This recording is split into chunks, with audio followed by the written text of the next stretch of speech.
Genesis 22. Offering of Isaac. 1. And it came to pass after these things, that God did tempt Abraham, and said unto him, Abraham. And he said, Behold, here I am. 2. And he said, Take now thy son, thine only son Isaac, whom thou lovest, and get thee into the land of Moriah, and offer him there for a burnt offering upon one of the mountains which I will tell thee of. 3. And Abraham rose up early in the morning, and saddled his ass, and took 2 of his young men with him, and Isaac his son, and clave the wood for the burnt offering, and rose up, and went unto the place of which God had told him. For then on the 3rd day Abraham lifted up his eyes, and saw the place afar off. 5. And Abraham said unto his young men, Abide thee here with the ass, and I and the lad will go yonder and worship, and come again to you. 6. And Abraham took the wood of the burnt offering, and laid it upon Isaac his son. And he took the fire in his hand, and a knife. And they went, both of them together. 7. And Isaac spake unto Abraham his father, and said, My father. And he said, Here am I, my son. And he said, Behold the fire and the wood.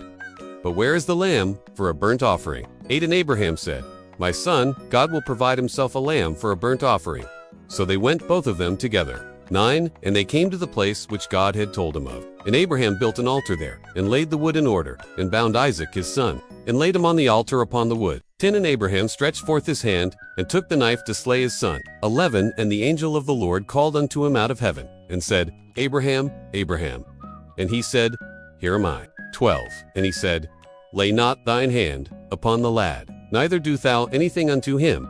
For now I know that thou fearest God, seeing thou hast not withheld thy son, thine only son, from me. 30. And Abraham lifted up his eyes, and looked, and behold, behind him a ram caught in a thicket by his horns.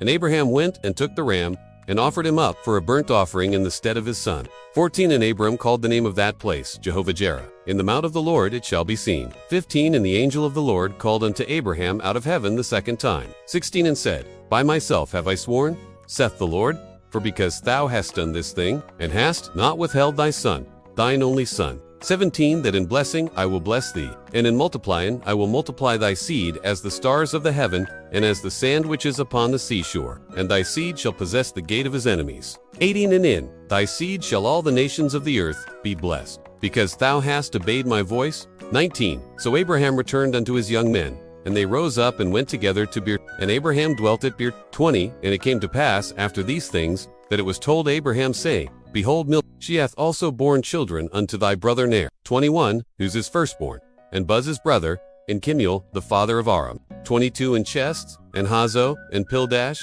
and Jidlaph, and Beth, Duopoltiga, and Beswal begat Rebekah. These 8 Milcah did bear to Nar, Abraham's brother. 24. And his concubine, whose name was Rumah, she bare also Teba, and Gaham, and Thahash, and Makash, and Aziz Vinci Trays. 1. And Sarah was 107 and 20 years old. These were the years of the life of Sarah. 2. And Sarah died in the same as Hebron in the land of Canaan. And Abraham came to mourn for Sarah, and to weep for her. 3. And Abraham stood up from before his dead, and spake unto the sons of Het, saying, For I am a stranger and a sojourner with you.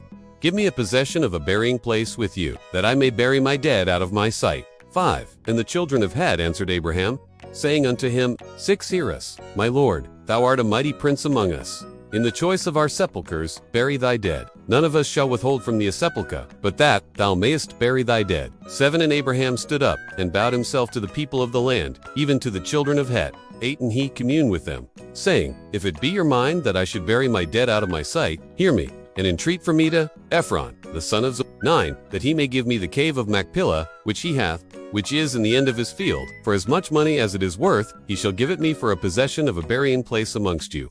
10. And Ephron dwelt among the children of Het. And Ephron the Hittite answered Abraham in the audience of the children of Hette. 11. Nay, my lord, hear me. The field give I thee, and the cave that is therein, I give it thee. In the presence of the sons of my people, give I it thee. Bury thy dead. 12. And Abraham bowed down himself before the people of the land. 30. And he spake unto Ephron in the audience of the people of the land, saying, But if thou wilt give it, I pray thee, hear me. I will give the money for the field. Take it of me, and I will bury my dead there. 14. And Ephron answered Abraham, saying unto him, 15. My lord, hearken unto me. The land is worth 400 shekels of silver. What is that betwixt me and thee? Bury, therefore, thy dead. 16. And Abraham hearkened unto Ephron. And Abraham weighed to Ephron the silver, which he had named in the audience of the sons of Het, 400 shekels of silver, current money with the merchant. 17 And the field of Ephron, which was which was before Mamre, the field, and the cave, which was therein, and all the trees that were in the field, that were in all the borders round about, were made sure, 18 unto Abraham, for a possession in the presence of the children of Het, before all that went in at the gate of his city. 19 And after this, Abraham buried Sarah, his wife, in the cave of the field of Machpelah before Mamre, the same as Hebron, in the land of Canaan. 20 And the field, and the cave that is therein, were made sure unto Abraham for a possession of a burying place by the sons of Het.